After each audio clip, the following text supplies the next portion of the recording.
दोस्तों एक बार फिर से स्वागत है आपका प्रजापति न्यूज में।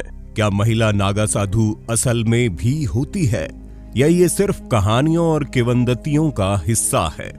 और अगर होती हैं तो उन्हें साध्वी बनने के लिए ऐसा कौन सा कठोर और दर्दनाक त्याग करना पड़ता है जिसे सुनकर आपकी आत्मा कांप उठेगी?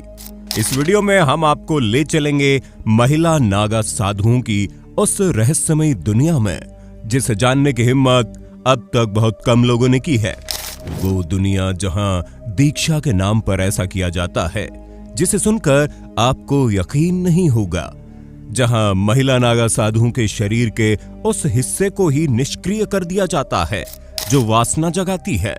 और ये तो कुछ भी नहीं, इससे भी ज्यादा हैरान करने वाली चीज महिला नागा साधुओं के बारे में कही जाती है।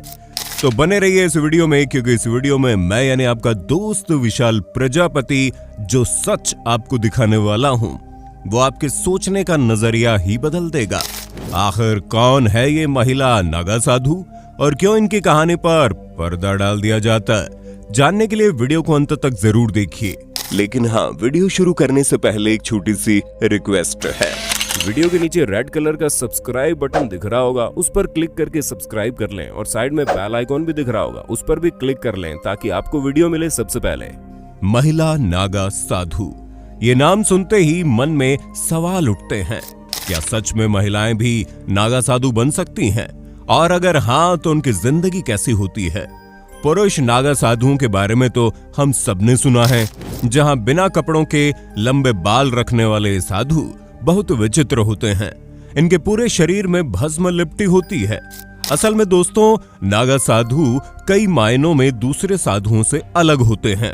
जहां साधारण साधु आपको वस्त्र धारण किए हुए कहीं भी दिख जाएंगे, लेकिन नागा साधु इस दुनिया से दूर रहकर तपस्या करते हैं। ये कभी भी इधर उधर भ्रमण करते नहीं दिखेंगे। इनका पूरा जीवन कड़ी तपस्याओं से घिरा रहता है। नागा साधु बनने के लिए व्यक्ति को पहले कई प्रक्रियाओं से गुजरना पड़ता है, जहां सबसे पहले तहकीकात की प्रक्रिया शुरू होती है। इसमें पहले नागा साधु बनने के इच्छुक इंसान की अखाड़े में एंट्री होती है और उसकी पूरी जांच पड़ताल की जाती है, और तब यह तय किया जाता है कि कोई व्यक्ति नागा साधु बन सकता है या नहीं। उसके बाद इन्हें अखाड़े में शामिल किया जाता है और कई सालों तक उन्हें साधुओं के साथ तपस्या करनी होती है। इसके बाद जब वो नागा साधु बनने के लिए तैयार हो जाते हैं तो उनकी कई स्तर पर परीक्षाएं होती है, जहां पहले ब्रह्मचारी की प्रक्रिया होती है और फिर उन्हें महापुरुष बनाया जाता है, जिसमें उन्हें रुद्राक्ष दिए जाते हैं जो अक्सर लोग बाबा के शरीर पे देखते हैं। और फिर अब अवधूत की प्रक्रिया से उन्हें गुजरना पड़ता है। उन्हें बाल कटवाने पड़ते हैं और खुद का ही पिंड दान करके अपनी पुरानी सांसारिक जिंदगी को छोड़कर आध्यात्म की दुनिया में कदम रखना होता है। इसके बाद एक प्रक्रिया होती है जो अखाड़े में लगे खंबे के नीचे होती है, जिसमें लिंग भंग की प्रक्रिया होती है, ताकि साधु वासना और काम जैसी भावनाओं से मुक्त हो जाए, जिसमें साधु के लिंग को निष्क्रिय कर दिया जाता है और फिर व्यक्ति पूरी तरह से नागा साधु बन जाता है। पर अगर हम महिला नागा साधु की बात करें तो दोस्तों, लोग मानते हैं कि उनके पास कुछ ऐसी अलौकिक शक्तियां होती है जिन्हें वे आम लोगों से छिपाकर रखती हैं। उनका पूरा जीवन तपस्या और भगवान शिव के प्रति समर्पित होता है। लेकिन सवाल ये है कि आखिर एक महिला को नागा साधु बनने के लिए क्या क्या सहना पड़ता है? दोस्तों, महिला नागा साधु बनने का सफर आसान नहीं है। ये तपस्या और त्याग का ऐसा सफर है जिसे हर कोई पूरा नहीं कर सकता। सबसे पहले महिला को अपने गुरु के सामने ये सिद्ध करना होता है कि वो अपने परिवार, समाज और सांसारिक इच्छाओं से पूरी तरह मुक्त हो चुकी है। पहला कदम है ब्रह्मचर्य का पालन। महिला को 10 से 15 साल तक कठिन ब्रह्मचर्य का पालन करना होता है। इस दौरान उसे हर तरह के सांसारिक सुख दुख से दूर रहना पड़ता है। अगर गुरु इस बात से संतुष्ट हो जाते हैं कि वो पूरी तरह से तैयार है तो उसे दीक्षा देने का फैसला किया जाता है। दीक्षा की प्रक्रिया अपने आप में गहरा अनुभव है। इसमें महिला को खुद का पिंडदान करना होता है। इसका मतलब कि उसे अपने पुराने जीवन से पूरी तरह नाता तोड़ना पड़ता है। जैसे वो सब अब अपने परिवार और समाज के लिए नहीं रही, यहाँ तक कि नागा साधु बनने के लिए महिलाओं का मुंडन तक कराया जाता है और फिर उस महिला को नदी में स्नान के लिए भेजा जाता है ताकि वो पूरी तरह से पवित्र होकर सांसारिक दुनिया को नमन करते हुए अलविदा ले ले और आध्यात्म की दुनिया की तरफ आगे बढ़ जाए। महिला नागा साधु बनने के उनका पूरा जीवन भगवान शिव की साधना में बीतता है। वे दिन रात मंत्र जाप करती है और अखाड़े के नियमों का पालन करती है। लेकिन यहाँ सबसे बड़ी बात यह है कि महिला नागा साधु को पुरुषों की तरह निर्वस्त्र रहने की आज्ञा नहीं है। उन्हें भगवा वस्त्र पहनने की अनुमति दी जाती है। ठंड हो, गर्मी हो या बारिश, उनका भगवा कपड़ा ही उनकी पहचान बन जाता है। यहाँ तक कि तीर्थ के दौरान भी महिला साधुओं को नग्न अवस्था में स्नान करने की इजाजत नहीं है। अखाड़े में महिला नागा साधुओं को माता कहकर पुकारा जाता है। उनके तप और त्याग के कारण उन्हें ये सम्मान दिया जाता है। लेकिन इसका मतलब ये नहीं कि उनका जीवन आसान होता है। उन्हें हर पल अपने ईमान और साधना पर कायम रहना होता है। वैसे क्या आपने कभी सोचा है कि महिला नागा साधु या नागा साधु कुल मिलाकर कुंभ के अलावा कहाँ रहते हैं? जब ये इस भव्य मेले में इतने विशाल समूह में आते हैं तो बाकी समय वे कहाँ गायब हो जाते हैं?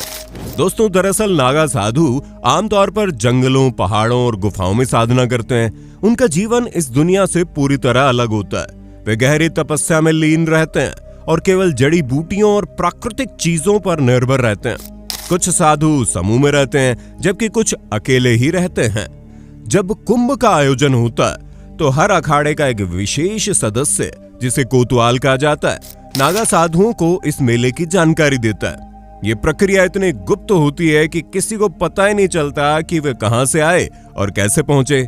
कुछ लोग कहते हैं कि उनके पास ऐसी अलौकिक शक्तियां जिनकी मदद से वे संदेशों को समझ पाते हैं। आपको जानकर हैरानी होगी कि सिर्फ भारतीय महिलाएं ही नहीं बल्कि विदेशी महिलाएं भी नागा साधु बनने में रुचि रखती हैं। जर्मनी, अमेरिका, रूस और नेपाल जैसे देशों से महिलाएं भारत आती है और नागा साधु बनती हैं। ये महिलाएं अपने देशों में आरामदायक जीवन छोड़कर इस कठोर साधना का हिस्सा बनती हैं। इनमें से कई महिलाएं शिक्षित होती है और युवा भी, लेकिन उनके लिए साधना केवल ईश्वर से जुड़ने का एक माध्यम भर होती है। वे अपनी पूरी जिंदगी अखाड़े के नियमों और साधना में समर्पित कर देती है। महिला नागा साधुओं का जीवन त्याग और तपस्या का प्रतीक है। वे अपने सांसारिक जीवन के हर बंधन को तोड़कर भगवान शिव को समर्पित हो जाती है। उनका हर पल भगवान के नाम का जप करने, साधना में ही बीतता है। लेकिन इन सब के बावजूद उनका जीवन एक रहस्य बना रहता है। कुंभ मेले में उनका भव्य रूप तो हम देख लेते हैं, लेकिन उनके गुप्त जीवन की झलक पाना लगभग असंभव है। वे कहाँ रहती है, कैसे अपनी साधना करती है, ये सब आज भी एक अनसुलझी पहेली है। नागा साधु तो तपस्या में लीन होने के लिए अखाड़े को छोड़कर कंदरा यानी पर्वतों में मौजूद सुरंग में चले जाते हैं। दोस्तों, एक बात तो कहनी पड़ेगी, महिला नागा साधुओं का जीवन हमें सिखाता है कि त्याग और तपस्या से बड़ी कोई शक्ति नहीं। उनकी कहानी हमें दिखाती है कि भले ये दुनिया कितनी भी कठिन क्यों ना हो, अगर आपकी इच्छा शक्ति मजबूत है तो आप किसी भी ऊंचाई तक पहुंच सकते हैं। तो अगली बार जब आप कुंभ मेले में जाएं और महिला नागा साधुओं को देखें तो उनके जीवन के पीछे छिपे इस तप और त्याग को याद रखिएगा। बाकी आपका हमारे इस खास पेशकश पर क्या कहना है? आपको क्या लगता है, महिला साधुओं का जीवन पुरुष नागा साधुओं से आसान है या मुश्किल? अपनी राय कमेंट में देना और इसी तरह के वीडियोस को देखते रहने के लिए चैनल को सब्सक्राइब करना ना भूलें। धन्यवाद। जय हिंद, जय भारत, जय महाकाल। दोस्तों, आपकी स्क्रीन पे 2 और वीडियोस दिख रही हैं, जिसे देखने के लिए आप इस स्क्रीन पर क्लिक करें। दोनों देखिएगा, बहुत अच्छी वीडियो बनी है।